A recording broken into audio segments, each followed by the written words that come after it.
Bonsoir à tous, bienvenue à cette séquence de témoignages. Comme je vous l'ai annoncé, voilà, je suis venue vous parler de ce que j'ai vécu en cette année 2025. Donc on va dire dans le mois de février, le Seigneur m'a fait la grâce d'être mère d'un très beau garçon, voilà.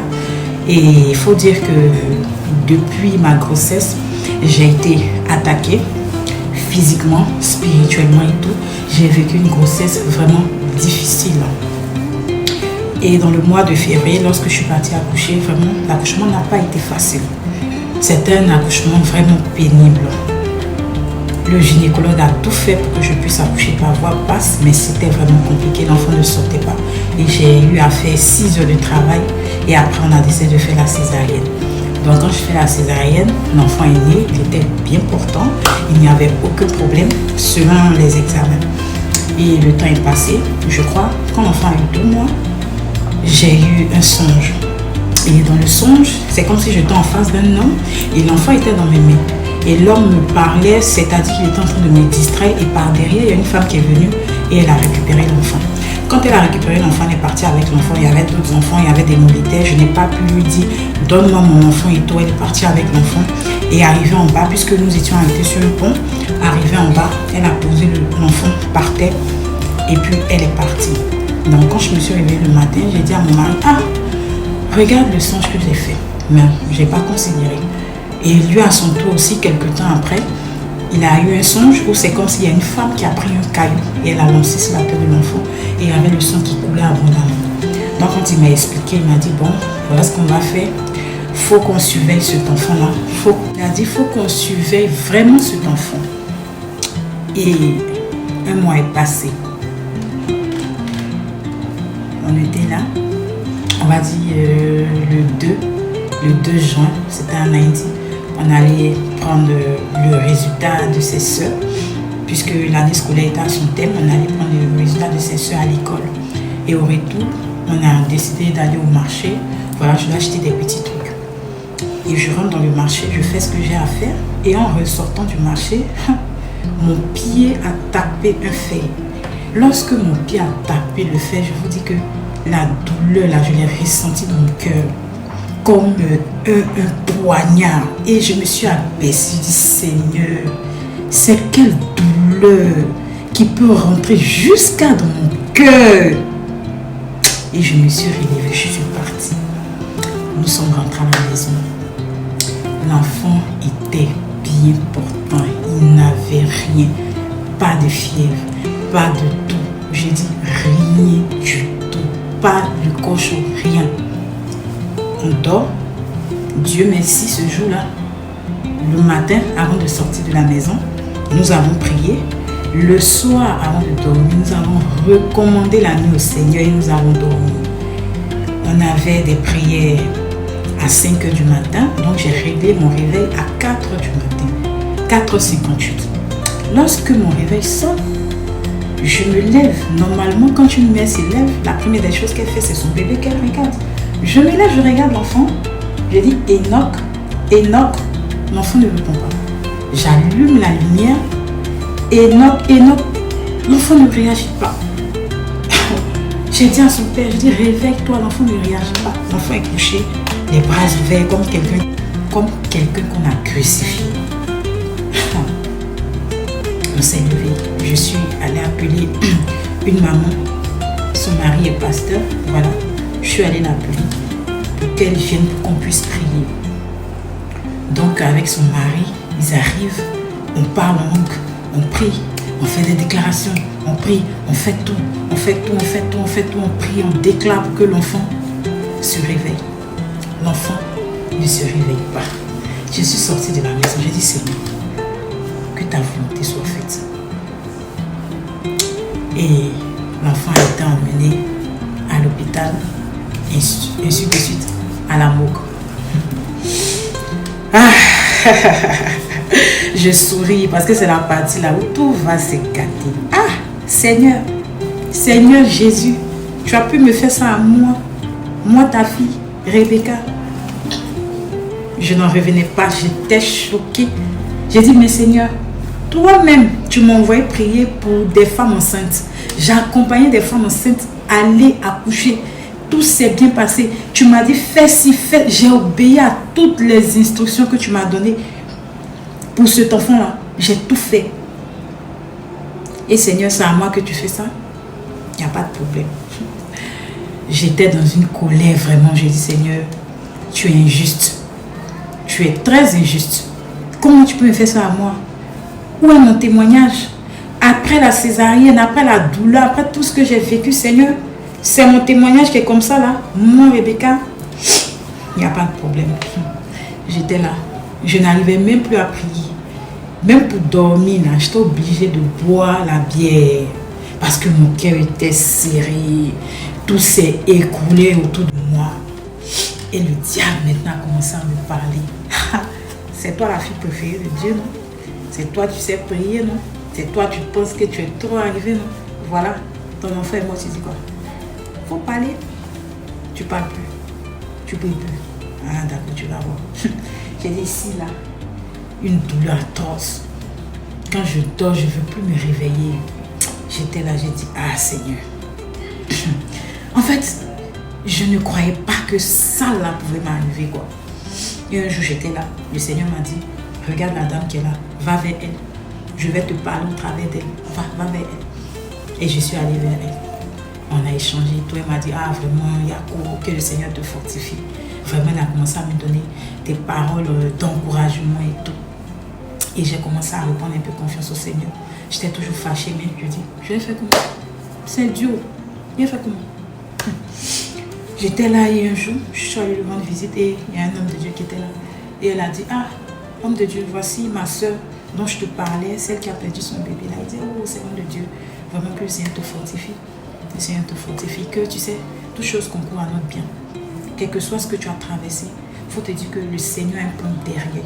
Et à travers ce qui s'est passé là, le Seigneur va t'utiliser puissamment. Ton témoignage là sera tellement grand. Donc, fortifie-toi, prends courage. Donc, quand l'homme de Dieu a fini de me dire ça, quand je rentre à la maison, je pleure encore. Je dis, Seigneur, pourquoi tu m'as fait ça, Seigneur? Le Seigneur me dit, ma chérie, tu veux des réponses? Jeûne. Ah! Fais 3 jours de jeûne sec, sans boire, sans manger. Je vais t'instruire. J'obéis, moi je suis obéissante. Quand le Seigneur me dit fais ci, fais ça, le Seigneur me dit fais ci, fais ça. Moi j'obéis. Et je commence mon jeûne. Le premier jour de mon jeûne. Je prie, je fais tout ce que j'ai à faire. Il me dit, prends le livre de Job, s'il te plaît ma chérie. Je vais bien m'asseoir. Je prends le livre de Job, 42 chapitres. Il dit, médite là-dessus, lis. Tu vas comprendre quelque chose. Je lis, je médite, je prie, je marque les points qui me touchent. Je finis de lire et de méditer sur le livre de Job en une seule journée. Et je m'en vais me laver. Pendant que je prenais ma douche, il dit, tu vois, l'enfant que tu as mis au monde, il était trop beau et c'est ce qui te fait mal. Ah, partout tu partais, on te disait que oh l'enfant il est beau, l'enfant il est joli, l'enfant il est beau. Tu étais tellement fier, c'était une fierté pour toi. L'enfant était trop beau. Il dit, comme cet enfant, toi, je peux t'en donner 1000 si tu veux. Il faut te calmer. Deuxième jour, il dit, prends le livre de Daniel. Je prends le livre de Daniel. 12 chapitres. Je lis, je médite, je finis. Il dit, voilà. Quand moi je te montre des choses en rêve, tu négliges. Au lieu de te mettre là à prier, pour me demander, Seigneur, qu'est-ce que tu m'as montré? Tu cours, tu vas vers des mortels, tu leur expliques ça. Et quand tu leur expliques, ils te disent que, ah mais, bon, ils ne te donnent rien comme réponse. Pourtant, moi, j'ai la réponse à ces choses. Mais tu préfères aller demander à des mortels, à des gens que moi j'ai créés, à des gens que je dis aujourd'hui, là, viennent. Il est le 3e jour, il me conduit dans le livre de Jonas, 4 chapitres. Il dit, va méditer, va lire. Je finis et dis, voilà. Je t'ai donné une mission. Mais cette mission-là, tu n'es pas en train de la faire. Tu es dans la distraction. Tu es ailleurs. Tu as laissé carrément ta mission. Tu es en train de faire autre chose. Pourquoi tu vas faire ta mission? Ah, je finis et dis, non, Seigneur. C'est à cause de ça que tu as pris mon enfant. Hein. Il n'y a pas de réponse. Hein. Et pendant ces 3 jours de jeûne, il m'a montré tellement de choses. J'ai pris mon cahier, j'ai écrit tout ce qu'il m'a dit là, j'ai écrit. J'ai fini, j'ai crié Alléluia, Seigneur, merci. Je suis sortie de mon deuil. Je suis allée même me laver, il m'a dit lave-toi. Je me suis lavée avec de l'eau. J'ai fait des déclarations sur moi-même, ma propre vie et tout. Parce que les Africains, quand tu perds un enfant, ils disent non, ils vont te laver et tout. Moi, je ne suis pas dans ça. Mais le Seigneur m'a dit, prends l'eau, lave-toi et puis voici ce qu'il faut faire. J'ai fini de faire ça. J'étais bien dans mon coin, mais vous connaissez Satan. Dieu n'est jamais fatigué. Aïe, la Bible déclare que le diable a rôde comme un lion rugissant, cherchant qui dévoue. Donc quand j'étais là, j'étais tranquille, il vient encore, il vient. Ça fait combien de mois maintenant l'enfant est parti? Ah, tu as oublié, tu avais oublié, ça te fait pas mal. Tu vois pas les jeunes enfants, quand tu entends crier des bébés là, tu ne cherches pas ton enfant, hein? Tu ne cherches pas? Tu ne cherches pas? Les jolis amis, tu as payé pour lui.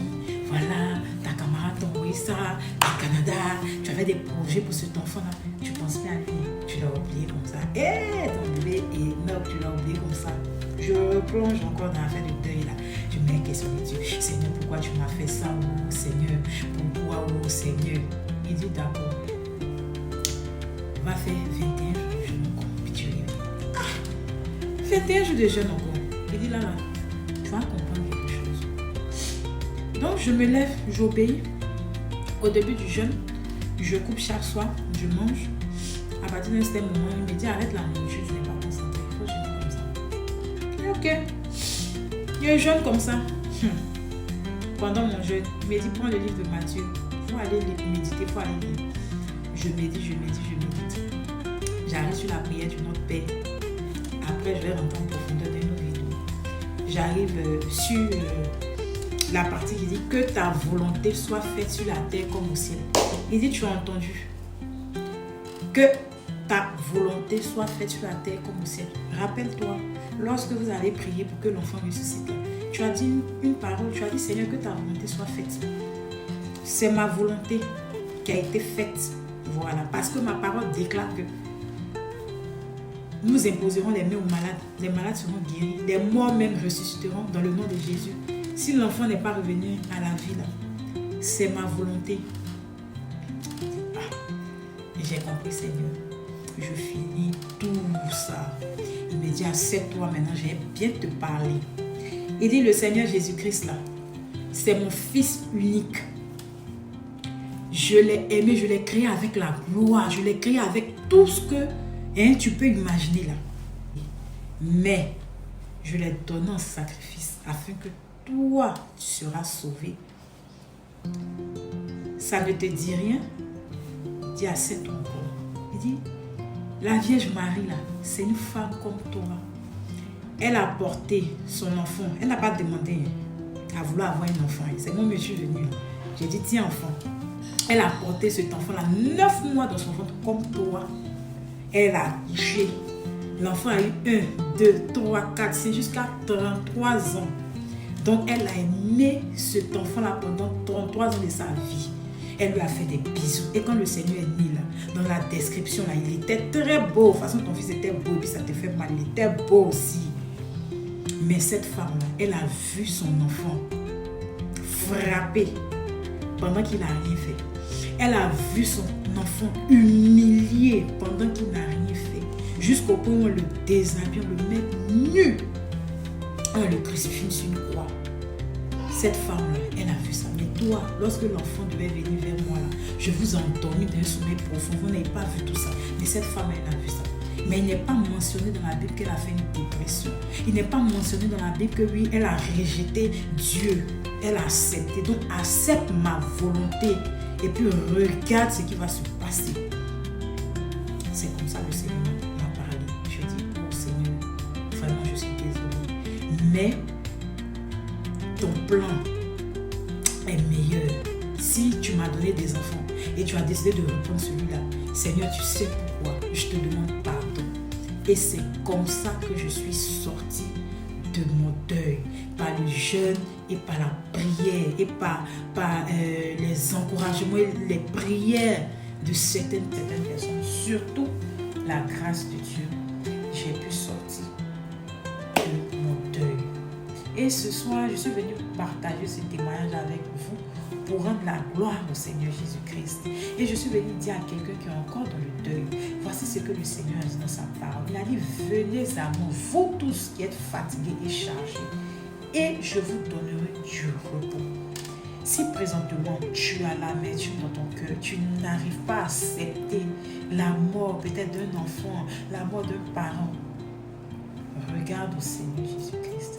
Il a la solution à ton problème. C'est vrai, il ne m'a pas donné de réponse concrète concernant la mort de cet enfant, mais il m'a enseigné beaucoup de choses et j'ai compris beaucoup de choses. Oui, mon adoration a changé. Ma manière de voir la vie même a changé. Parce que le Seigneur est fidèle. Tout ce que le Seigneur fait, c'est pour sa gloire. Ça peut faire mal, mais c'est pour sa gloire. Alors, j'aimerais vous encourager à croire au Seigneur Jésus-Christ, à avoir confiance en lui et à sortir de tout ce qui est amertume, tout ce qui est deuil, tout ce qui est angoisse, tout ce qui est douleur. Aujourd'hui, je peux m'asseoir et dire que le Seigneur m'a guéri. Oui, le Seigneur a pansé les plaies qui étaient dans mon cœur. Je suis vivante grâce à son amour. Fortifiez-vous. Vous qui avez perdu un enfant, fortifiez-vous. Le Seigneur est fidèle. Regardez au Seigneur Jésus